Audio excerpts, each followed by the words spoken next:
महाभागवत देवी पुराण अध्याय 16। हिमालय बोले, माता, वो कैसी विद्या है जिससे मुक्ति प्राप्त होती है? महेश्वरी, आत्मा क्या है तथा उसका स्वरूप क्या है, ये मुझे बताइए। श्री पार्वती जी बोली, तात, महामते, सुनिए। संसार से मुक्ति दिलाने वाली जो विद्या है उसके स्वरूप का मैं संक्षेप में वर्णन कर रही हूं। बुद्धि, प्राण, मन, देह, अहंकार और इंद्रियों से अलग शुद्ध और अद्वितीय चित्त स्वरूप आत्मा मैं ही हूं, ऐसा पूर्णतः निश्चित है। जिस ज्ञान के द्वारा आत्म स्वरूप का सम्यक अपबोध होता है वही विद्या है और उसी विद्या को ध्यान भी कहा जाता है। आत्मा निर्विकार, विशुद्ध तथा जन्म मरण आदि से रहित है। वो आत्मा बुद्धि आदि उपाधियों से रहित चिदानंद स्वरूप, आनंदमय, परम प्रभा युक्त, पूर्ण तथा सत्य ज्ञान आदि लक्षणों वाला है। वही एकमात्र अद्वितीय सर्वश्रेष्ठ आत्मा अपने प्रकाश से सभी प्राणियों के सूक्ष्म देह आदि को प्रकाशित करते हुए सम्यक रूप सबके भीतर विराजमान है। गिरिराज, इस प्रकार मैंने आपसे आत्मा के स्वरूप का वर्णन कर दिया। मनुष्य को एकाग्र चित्त होकर इस प्रकार के लक्षण वाले आत्मा का नित्य चिंतन करना चाहिए। देह आदि अनात्म पदार्थों में आत्म बुद्धि का परित्याग कर देना चाहिए, क्योंकि वैसी बुद्धि राग, द्वेष आदि दोषों का मूल कारण है। राग, द्वेष आदि दोषों से दोषयुक्त कर्म ही संभव हैं। उनसे प्राणी जन्म मरण की प्रक्रिया से निरंतर बंधा रहता है। अतः शरीर आदि अनात्म पदार्थों में उस आत्म बुद्धि का परित्याग कर देना चाहिए। हिमालय बोले, शिवे, राग द्वेष आदि से पापात्मक अशुभ अदृष्ट पैदा होता है। उसका परित्याग लोग किस प्रकार करें, इसे आप कृपा करके मुझे बताइए। जो लोग दूसरे का अपकार करते हैं उनके प्रति वो व्यक्ति सहिष्णुता का भाव किस प्रकार रखे और उनके प्रति उस व्यक्ति में किस प्रकार से इष्टनिष्ठ विषयक राग तथा द्वेष न हो। श्री पार्वती जी बोली, अपकार किसका किया गया, इस पर शीघ्र विचार करना चाहिए। उस पर विचार करने से द्वेष उत्पन्न ही नहीं हुआ। 5 महाभूतों से मिलकर ये देह बना हुआ है, जिससे ये जीव स्वयं भिन्न है। ये शरीर या तो अग्नि के द्वारा जला दिया जाता है या शिवा अर्थात सियार आदि के द्वारा भक्षित कर लिया जाता है, किंतु आत्मा नहीं। जो इस प्रकार का ज्ञान रखता है उसका भला कौन सा अपकार हो सकता है। अपने आप में पूर्ण तथा सच्चिदानंद स्वरूप वाला ये विशुद्ध आत्मा न उत्पन्न होता है, न मरता है, न सुख दुख आदि द्वंद्वों में लिप्त होता है और न तो कष्ट ही भोगता है। अतः शरीर के काटे जाने पर भी इस आत्मा का कोई अपकार नहीं होता। गिरिराज, जैसे घर के अंदर अवस्थित आकाश पर घर के जलने का कोई प्रभाव नहीं होता, उसी प्रकार शरीर के अंदर अवस्थित आत्मा पर शरीर के छेदन आदि का कोई प्रभाव नहीं होता। जो मारने में इस आत्मा को मारने वाला समझता है और जो शरीर के मारे जाने पर आत्मा को मारा गया समझता है, ऐसा सोचने वाले वो दोनों ही लोग भ्रमित चित्त वाले हैं, क्योंकि ये आत्मा न तो मारता है और न मारा ही जाता है। अपने स्वरूप को इस प्रकार जानकर और द्वेष छोड़कर मनुष्य सुखी हो जाए। द्वेष मन के संताप का मूल है।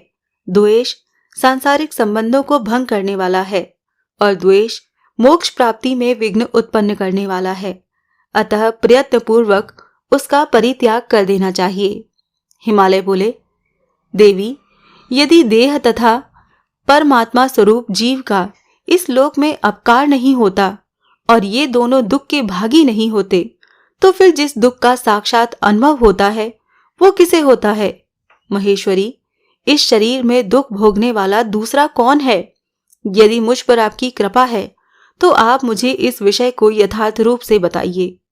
श्री पार्वती जी बोली, न तो इस देह को और न तो इस परमात्मा स्वरूप आत्मा को ही दुख होता है, फिर भी ये निर्लेप अर्थात विशुद्ध आत्मा मेरी माया से मोहित होकर स्वयं मैं सुखी हूं, मैं दुखी हूं ऐसा मान लेता है। वो माया अनादि अविद्या स्वरूपिणी तथा जगत को मोहित करने वाली है। पिताजी, वो आम तत्व उत्पन्न होते ही उस माया से आबद्ध हो जाता है और उसी से वो राग द्वेष आदि विकारों से व्याप्त होकर संसारी हो जाता है। महामते, ये आत्मा अपने लिंग रूप मन, जिसमें वासना निहित रहती है, को धारण करके लाचार सा बना हुआ इस संसार में व्यवहार करता है। रक्त वर्ण के पुष्प के समीप स्थित शुद्ध स्फटिक उसके सानिध्य के कारण उसी के रंग से युक्त लाल प्रतीत होता है, जबकि वास्तव में उसमें रंग विद्यमान नहीं रहता। बुद्धि, इंद्रिय आदि के सानिध्य के कारण आत्मा की भी वही गति होती है। मन, बुद्धि तथा अहंकार जीव के सहयोगी हैं, तात अपने अपने कर्मों के अधीन होकर वो ही कर्म फल का भोग करते हैं। वो सभी समस्त विषयात्मक सुखों तथा दुखों का भोग करते हैं। आत्मा भोग नहीं करता, क्योंकि ये आत्मा प्रभुता संपन्न, विकार रहित तथा निर्लिप्त है। सृष्टि के समय ये जीव पूर्व जन्म की वासनाओं से युक्त अंतःकरण के साथ उत्पन्न होता है और इस प्रकार ये जीव प्रलय पर्यंत सृष्टि में निवास करता है। इसीलिए महाराज, विद्वान पुरुष को चाहिए कि ज्ञान विचार के द्वारा इच्छित तथा अनिच्छित पदार्थों की प्राप्ति में मोह का परित्याग कर सुखी हो जाए। देह मन के संताप का मूल है और ये देह संसार का कारण भी है। ये देह कर्म से उत्पन्न होता है और वो कर्म पाप तथा पुण्य भेद से दो प्रकार का होता है। राजेंद्र, उन्हीं पाप पुण्य के अंश के अनुसार जीव को सुख तथा दुख प्राप्त होते हैं। दिन एवं रात की भांति इन सुख और दुख का उल्लंघन नहीं किया जा सकता। स्वर्ग आदि की प्राप्ति की कामना करने वाला विधान पूर्वक पुण्य कर्म करके स्वर्ग प्राप्त करने के बाद भी शीघ्र ही कर्म से प्रेरित होकर पुनः मृत्युलोक में गिरता है। अतएव विद्वान को आसक्ति का त्याग करते हुए विद्या अभ्यास में तत्पर रहकर तथा सत्संग करके परम सुख की अभिलाषा रखनी चाहिए। अध्याय 17। हिमालय बोले, शिवे, ये पंचभूतात्मक देह ही दुख का कारण है, क्योंकि उससे विलग जीव दुखों से प्रभावित नहीं होता है। माता महेश्वरी, जिस देह को प्राप्त कर ये जीव पुण्य कार्य करके स्वर्ग प्राप्त करता है, वो ये देह किस प्रकार उत्पन्न होता है और ये जीव पुण्य के क्षीण होने पर पुनः पृथ्वी पर किस प्रकार उत्पन्न होता है। यदि आप मुझ पर कृपा रखती हैं तो उन बातों को शीघ्र ही विस्तार पूर्वक मुझसे बताइए। श्री पार्वती जी बोली, पृथ्वी, जल, अग्नि, वायु और आकाश, इन्हीं पंच महाभूतों से ये देह निर्मित है। इसीलिए ये पांच भौतिक कहा गया है। उन पांचों में पृथ्वी तत्व तो प्रधान है और शेष चार की उसके साथ सहभागिता मात्र है। गिरिराज, वो ये पांच भौतिक देह भी चार प्रकार का कहा गया है, जिसे मुझसे समझ लीजिए। अंडज, स्वेदज, उभिदज और जरायुज, ये उसके भेद हैं। महाराज, उनमें पक्षी, सर्प आदि अंडज हैं। मशक अर्थात मच्छर आदि स्वेदज हैं। वृक्ष, झाड़ी आदि सुषुप्त चैतन्य वाले उभदिज हैं और मनुष्य, पशु आदि जरायुज हैं। शुक्र, रज आदि से निर्मित देह को जरायुज समझना चाहिए। पुनः उस जरायुज को भी पुरुष, स्त्री तथा नपुंसक भेद से तीन प्रकार का जानना चाहिए। पर्वतराज, शुक्र की अधिकता से पुरुष, रज की अधिकता से स्त्री तथा उन दोनों की समानता से नपुंसक होते हैं। अपने कर्मों के वशीभूत जीव ओस कणों से संयुक्त होकर पृथ्वी तल पर गिरने पर धान्य अर्थात वनस्पति के बीज पहुंचता है। वहां रहकर चिरकाल तक कर्म भोग करता है। पुनः जीवों के द्वारा उसका भोग किया जाता है। तदंतर पुरुष के देह में गुहेंद्रियों में प्रविष्ट होकर वो वीर्य रूप हो जाता है। उसी कारण से वो जीव भी वीर्य में सन्निविष्ट हो जाता है। महामते, तत्पश्चात ऋतु काल में स्त्री के साथ पुरुष का संयोग होने पर वीर्य के साथ साथ वो जीव भी माता के गर्भ में पहुंच जाता है। राजन, रजोधर्म के चौथे दिन स्त्री ऋतु स्नान करके शुद्ध होती है। उस दिन से लेकर 16वें दिन तक ऋतु काल कहा गया है।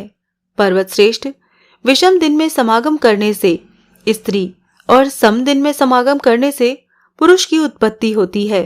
पिताजी, ऋतु स्नान की हुई कामार्त स्त्री जिसके मुख का दर्शन करती है, उसी की मुखाकृति की संतान जन्म लेती है।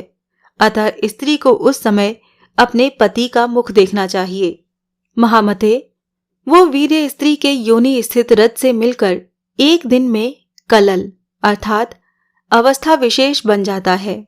वही कलल अत्यंत सूक्ष्म झिल्ली से पूर्णतया आवृत होकर 5 दिनों में बुलबुले के आकार का हो जाता है। अत्यंत सूक्ष्म आकार की जो चमड़े की झिल्ली होती है उसे जरायु कहा जाता है। चूंकि उसमें वीर्य तथा रज का योग होता है और उसी से गर्भ उत्पन्न होता है, इसीलिए उसे जरायुज कहा जाता है। तत्पश्चात 7 रातों में वो मांसपेशियों से युक्त हो जाता है और फिर एक पक्ष में वो जो पेशी होती है उसमें रक्त प्रवाह होने लगता है। तत्पश्चात 25 रातों में देह के अवयव अंकुरित होने लगते हैं। महामते, 1 महीने में क्रम से स्कंध, गर्दन, सिर, पीठ और पेट, ये 5 प्रकार के अंग निर्मित हो जाते हैं। दूसरे महीने में हाथ और पैर हो जाते हैं और तीसरे महीने में अंगों की सभी संधियां उत्पन्न हो जाती हैं। पुनः चौथे महीने में सभी उंगलियां बन जाती हैं और उसी महीने में उसके भीतर जीव की अभिव्यक्ति हो जाती है। तब माता के उदर में स्थित गर्भ चलने भी लग जाता है। 5वें महीने में नेत्र, कान और नाक का निर्माण होता है एवं उसी महीने में मुख, कमर, गुदा, शिश्न, लिंग आदि गुह्य अंग और कानों में दोनों छिद्र भी बन जाते हैं। उसी तरह 6ठे महीने में मनुष्यों की नाभि बन जाती है और 7वें महीने में केश, रोम आदि उगाते हैं। 8वें महीने में गर्भ में सभी अवयव स्पष्ट रूप से अलग अलग बन जाते हैं। इस प्रकार पिताजी, जन्म के पश्चात उगने वाले दाढ़ी, मूछ और दांत आदि को छोड़कर सभी अंग क्रम से निर्मित हो जाते हैं। 9वें महीने में जीव में पूर्ण रूप से चेतना शक्ति आ जाती है। वो उदर में स्थित रहकर माता के द्वारा ग्रहण किए गए भोजन के अनुसार वृद्धि को प्राप्त होता रहता है। वहां पर अपने जन्मांतर के कर्मों के अनुसार घोर यातना प्राप्त करके वो जीव खिन्न हो उठता है और पूर्व जन्म में अपने शरीर से किए गए कर्मों को याद कर अत्यंत दुखी हो जाता है। माता के गर्भ में इस प्रकार का कष्ट प्राप्त करके भी जीव बार बार पृथ्वी पर जन्म लेता रहता है। गर्भावस्था में वो जीव मन में ये सब सोचकर स्वयं से ये बात कहता है, मैंने अन्याय पूर्वक धन कमाया और उससे अपने कुटुंब का भरण पोषण किया, किंतु दुर्गति का नाश करने वाली भगवती दुर्गा की आराधना नहीं की। अब यदि गर्भ के दुख से मुझे छुटकारा मिल जाए तो मैं पुनः महेश्वरी दुर्गा को छोड़कर विषयों का सेवन नहीं करूंगा और सर्वदा समाहित चित्त होकर भक्ति पूर्वक उन्हीं की पूजा करूंगा। पुत्र, स्त्री आदि के मोह के वशीभूत होकर तथा सांसारिकता में अपने मन को आसक्त करके मैंने व्यर्थ में ही अनेक बार अपना अहित कर डाला। इस समय उसी के परिणाम स्वरूप मैं ये असहनीय गर्भ दुख भोग रहा हूं। अब मैं पुनः सांसारिक विषयों का सेवन नहीं करूंगा। इस प्रकार अपने कर्मानुसार अनेक प्रकार से दुखों का अनुभव करके वो जीव अपने अंगों में मेदा तथा रक्त लपेटे हुए और झिल्ली से आवृत होकर प्रसव वायु के वशीभूत योनि के अस्थि यंत्र से पिसा जाता हुआ सा उसी प्रकार योनि मार्ग से बाहर निकलता है जैसे पातकी जीव नरक से निकलता है। तदंतर वो जीव मेरी माया से मोहित होकर उन दुखों को भूल जाता है और कुछ भी न कर सकने की स्थिति को प्राप्त होकर मांस पिंड की भांति स्थित रहता है। जब तक कफ आदि से उसकी सुषुम्ना नाड़ी अवरुद्ध रहती है तब तक वो स्पष्ट वाणी बोलने में तथा चल फिर सकने में समर्थ नहीं होता है और दैव योग से जब वो कुत्ते, बिल्ली आदि डाढ़ युक्त जंतुओं से पीड़ित होता है तब स्वजनों द्वारा उसकी सम्यक रक्षा की जाती है। बाद में वह स्वेच्छा कुछ बोलने लगता है और दूर दूर तक चलने भी लगता है। पिताजी, इसके बाद कुछ काल बीतने पर यौवन के उन्माद में आकर वो काम, क्रोध आदि से युक्त होकर पाप तथा पुण्य कर्म करने लगता है। जिस देह के भोग के लिए जीव सारे कर्म करता है, वो देह पुरुष जीवात्मा से भिन्न है, क्योंकि जीवात्मा का भोगों से क्या संबंध। प्रति क्षण आयु का क्षरण हो रहा है और वो हिलते हुए पत्ते पर स्थित जलकण की भांति क्षणभंगुर है। महाराज, विषय वासना संबंधी सभी सुख स्वप्न के समान है, फिर भी जीव के अभिमान में कोई कमी नहीं होती है। मेरी माया से मोहित होता हुआ जीव ये सब नहीं देखता। वो भोगों को शाश्वत समझकर केवल उन्हें ही देखता है। और भूधर आयु के पूरा हो जाने पर काल जीव को अकस्मात उसी भांति ग्रस कर लेता है, जैसे सर्प अपने पास आए हुए मेंढक को क्षण भर में ग्रस लेता है। महान कष्ट की बात है कि ये भी जन्म व्यर्थ बीत गया और इसी प्रकार दूसरा जन्म भी व्यर्थ ही चला जाता है। विषय भोगों का सेवन करने वालों का उद्धार होता ही नहीं। अतः आत्म तत्व का विचार करके वासनात्मक सुख का परित्याग कर शाश्वत ऐश्वर्य की प्राप्ति की कामना करते हुए मेरी उपासना में तत्पर रहना चाहिए। तभी ब्रह्म से स्थिर संबंध बनता है। अपनी आत्मा को देह आदि से पृथक निश्चित करके मिथ्या ज्ञान जनित देह आदि की ममता का त्याग कर देना चाहिए। पिताजी, यदि आप सांसारिक दुखों से छुटकारा चाहते हैं तो एकाग्र चित्त होकर भक्ति पूर्वक मुझ ब्रह्म रूपिणी भगवती की आराधना कीजिए। अध्याय 18।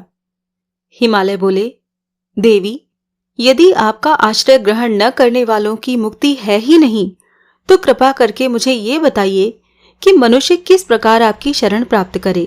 माता, देह बंधन से छुटकारे के लिए मोक्ष की इच्छा रखने वालों को आपके किस रूप का ध्यान करना चाहिए और आपकी कैसी परम भक्ति करनी चाहिए। श्री पार्वती जी बोली, हजारों मनुष्यों में कोई कोई सिद्धि के लिए प्रयास करता है और सिद्धि के लिए तत्पर उन 1000 लोगों में भी कोई कोई ही मुझे वस्तुतः जान पाता है। तात, मुमुक्षुओं को देह बंधन की मुक्ति के लिए मेरे निष्कल सूक्ष्म वाणी से परे अत्यंत निर्मल निर्गुण परम ज्योति स्वरूप सर्वव्यापक एकमात्र कारण रूप विकल्प रहित आश्रयहीन और सच्चिदानंद विग्रह वाले स्वरूप का ध्यान करना चाहिए। तात, मैं बुद्धिमानों की सद्बुद्धि हूँ। पर्वतराज, मैं ही पृथ्वी में पवित्र गंध के रूप में विद्यमान हूँ। मैं ही जल के रस के रूप में व्याप्त हूँ। चंद्रमा की प्रभा मैं ही हूँ। मैं ही तपस्वियों की तपस्या हूँ।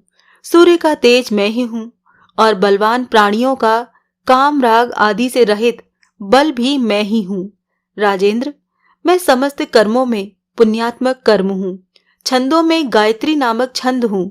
बीज मंत्रों में प्रणव ओंकार हूँ और सभी प्राणियों में धर्मानुकूल काम हूँ। भूधर, इसी प्रकार और भी जो सात्विक राजस और तामस भाव हैं, वो मुझसे ही उत्पन्न हुए हैं, मेरे अधीन हैं और मुझ में विद्यमान हैं। पर्वत श्रेष्ठ, मैं उनके अधीन कदापि नहीं हूँ। महाराज, माया से मोहित हुए लोग मेरे इस सर्वव्यापी अद्वैत परम तथा निर्विकार रूप को नहीं जान पाते, किंतु जो लोग भक्ति पूर्वक मेरी उपासना करते हैं वो इस माया को पार कर जाते हैं। ऋक आदि श्रुतियां भी मेरे परम ऐश्वर्य को नहीं जानती हैं। पिताजी, नग श्रेष्ठ, सृष्टि के लिए मैंने ही अपने स्वरूप को स्त्री तथा पुरुष भेद से 2 भागों में विभक्त किया। शिव ही प्रधान पुरुष हैं और शिवा ही परम शक्ति हैं। महाराज, तत्वदर्शी योगी जन मुझे ही शिव शक्ति से युक्त ब्रह्म एवं परात्पर तत्व कहते हैं। मैं ब्रह्म रूप से इस चराचर जगत की सृष्टि करती हूँ। परम पुरुष विष्णु होकर इस संपूर्ण विश्व का पालन करती हूँ और अंत में अपनी इच्छा से दुराचारियों के शमन के उद्देश्य से महारुद्र रूप से संहार करती हूँ। इसी तरह महामते, मैं राम आदि रूपों से पृथ्वी पर बार बार अवतार लेकर दानवों का वध करके पुनः पुनः जगत का पालन करती हूँ। तात, मेरा शक्त्यात्मक रूप ही प्रधान है, क्योंकि अपने स्वरूप में स्थित रहता हुआ पुरुष उसके बिना कुछ भी करने में समर्थ नहीं है। राजेंद्र, मेरे इन काली आदि रूपों को स्थूल रूप जानो। निष्पाप अपने सूक्ष्म रूप के विषय में मैं आपसे पहले ही बता चुकी हूँ। पर्वत श्रेष्ठ, मेरे स्थूल रूप का ज्ञान किए बिना उन सूक्ष्म रूप का बोध नहीं किया जा सकता जिसका दर्शन करके प्राणी मोक्ष का भागी हो जाता है। अतः मोक्ष की कामना करने वाले प्राणी को पहले मेरे स्थूल रूप का आश्रय लेना चाहिए। मनुष्य को चाहिए कि वो क्रिया योग के द्वारा विधान पूर्वक मेरे उन स्थूल रूपों की उपासना करके ही धीरे धीरे मेरे शाश्वत परम सूक्ष्म रूप का दर्शन करे। हिमालय बोले, माता, आपके स्थूल रूप अनेक प्रकार के हैं। महेश्वरी, उनमें किस रूप का आश्रय लेकर मनुष्य शीघ्र मोक्ष का भागी बन सकता है? महादेवी, यदि मुझ पर आपकी कृपा हो तो मुझे उसे बताइए। भक्तवत्सले, मैं आपका दास हूं, अतः इस संसार से मुझे मुक्त कीजिए। श्री पार्वती जी बोली, भूधर, मेरे स्थूल रूपों से यह संपूर्ण जगत ही व्याप्त है, फिर भी शीघ्र मुक्ति प्रदान करने वाली मेरी देवी मूर्ति सर्वाधिक आराधनीय है। महामते, वो देवी भी मुक्तिदायिनी 10 महाविद्या नाम से अनेक स्वरूपों वाली हैं। महाराज, मुझसे उनके नाम सुन लीजिए। महाकाली, तारा, षोडशी, भुवनेश्वरी, भैरवी, बगला, छिन्नमस्ता, महारात्रिपुर सुंदरी, धूमावती और मातंगी नामों वाली ये मनुष्यों को मोक्ष फल प्रदान करने वाली हैं। इनकी परम भक्ति करने वाला निस्संदेह मोक्ष प्राप्त कर लेता है। तात, आप मन और बुद्धि से मेरे प्रति समर्पित होकर इनमें से किसी एक का क्रिया योग के द्वारा आश्रय ग्रहण कीजिए। इससे आप निश्चित रूप से मुझे प्राप्त कर लेंगे। भूधर, मुझको प्राप्त होकर महात्मा लोग अनित्य तथा दुख त्रय से परिपूर्ण पुनर्जन्म को कभी नहीं पाते। राजन, निरंतर एक निष्ठ चित्त वाला होकर जो नित्य मेरा स्मरण करता है, उस भक्ति परायण योगी को मैं मुक्ति प्रदान करती हूँ। भक्ति पूर्वक मेरा स्मरण करते हुए जो अंत में प्राण त्याग करता है, वो कभी भी पुनर्जन्म आदि सांसारिक दुख समूहों से पीड़ित नहीं होता। महामते, मेरे प्रति अनन्य चित्त से जो लोग भक्ति पूर्ण होकर नित्य मुझको भजते हैं, उन्हें मैं मोक्ष प्रदान करती हूँ। महाराज, मेरा वो शक्त्यात्मक रूप बिना किसी श्रम के ही मुक्ति देने वाला है, इसीलिए आप उस रूप का आश्रय लीजिए। इससे आप अवश्य ही मोक्ष प्राप्त कर लेंगे। राजेंद्र, जो लोग श्रद्धा से युक्त होकर भक्ति पूर्वक अन्य देवताओं की भी उपासना करते हैं, वो भी प्रकारांतर से मेरी ही उपासना करते हैं, इसमें कोई संदेह नहीं है। समस्त यज्ञों का फल प्रदान करने वाली मैं यद्यपि सर्वव्यापिनी हूँ, फिर भी जो लोग एकमात्र उन्हीं अन्य देवताओं की भक्ति में तत्पर रहते हैं, उनकी मुक्ति अत्यंत दुर्लभ है। अतः देह बंधन से मुक्ति के लिए आप अपने मन को नियंत्रित करके मेरी ही शरण में जाइए। ऐसा करने से आप मुझे प्राप्त कर लेंगे, इसमें संशय नहीं है। आप जो कुछ करते हैं, खाते हैं, हवन करते हैं और दान करते हैं, वो सब मुझे अर्पण करके आप कर्म बंधन से छूट जाएंगे। जो लोग सच्ची भक्ति से मेरी आराधना करते हैं, वो मुझ में है और मैं भी उनमें स्थित हूँ। महामते, मेरे लिए कोई भी प्रिय और अप्रिय नहीं है। अत्यंत दुराचारी रहा हुआ मनुष्य भी यदि अनन्य भाव से मेरी उपासना करने लगता है, तो वो भी पाप रहित होकर भव बंधन से छूट जाता है। वो शीघ्र ही धर्मात्मा हो जाता है और धीरे धीरे संसार सागर को पार भी कर जाता है। पर्वतराज, मुझ में भक्ति रखने वाले प्राणियों के लिए मुक्ति सुलभ हो जाती है। अतः महामते, आप पराभक्ति से युक्त होकर मेरी आराधना कीजिए। मैं आपको जन्म मरण रूपी समुद्र से निश्चित रूप से पार कर दूंगी। आप मुझ में अनुरक्त मन वाले होइए, मेरे उपासक बनिए, मुझे नमस्कार कीजिए और मेरे परायण होइए। ऐसा करने से आप मुझे ही प्राप्त होंगे और सांसारिक कष्ट आपको कभी पीड़ित नहीं कर सकेंगे। अध्याय 19। श्री महादेव जी बोले, मुने, इस प्रकार श्री पार्वती जी के मुख से श्रेष्ठ योग सार को सुनकर पर्वत श्रेष्ठ हिमालय जीवन मुक्त हो गए।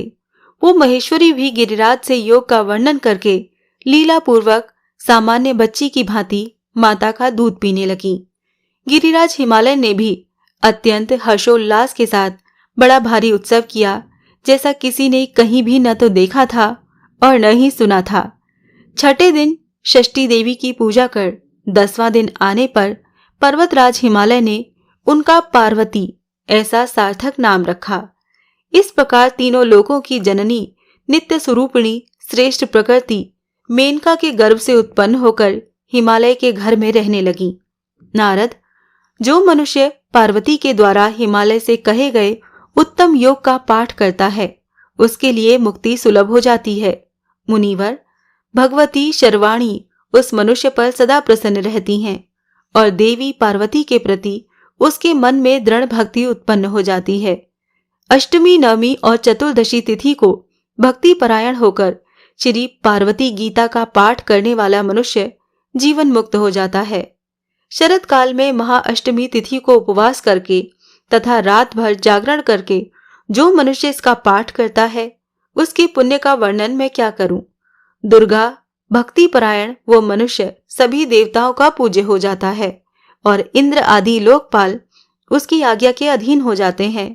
वो साक्षात भगवती की कृपा से दैवी कला को स्वयं प्राप्त हो जाता है और उसके ब्रह्म हत्या आदि पाप भी नष्ट हो जाते हैं। वो सर्वगुण संपन्न तथा दीर्घजीवी पुत्र प्राप्त करता है और उसके शत्रु नष्ट हो जाते हैं और वो नित्य कल्याण की प्राप्ति करता है। अमावस्या तिथि के आने पर जो मनुष्य भक्ति पूर्वक इस श्री पार्वती गीता का पाठ करता है वो सभी पापों से मुक्त होकर दुर्गा तुल्य हो जाता है। जो बेल के वृक्ष की सन्निधि में बैठकर अर्धरात्रि में इसका पाठ करता है उसे 1 वर्ष में ही दुर्गा साक्षात दर्शन देती हैं। नारद, इसके विषय में अधिक क्या कहा जाए।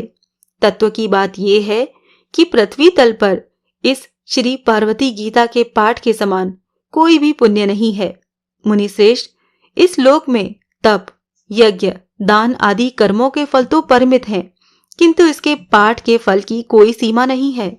इस प्रकार शाश्वत होते हुए भी परमेश्वरी जिस तरह से लीला पूर्वक मेनका के गर्भ से उत्पन्न हुई वो वृतांत मैंने आपसे कह दिया। अब आप पुनः क्या सुनना चाहते हैं।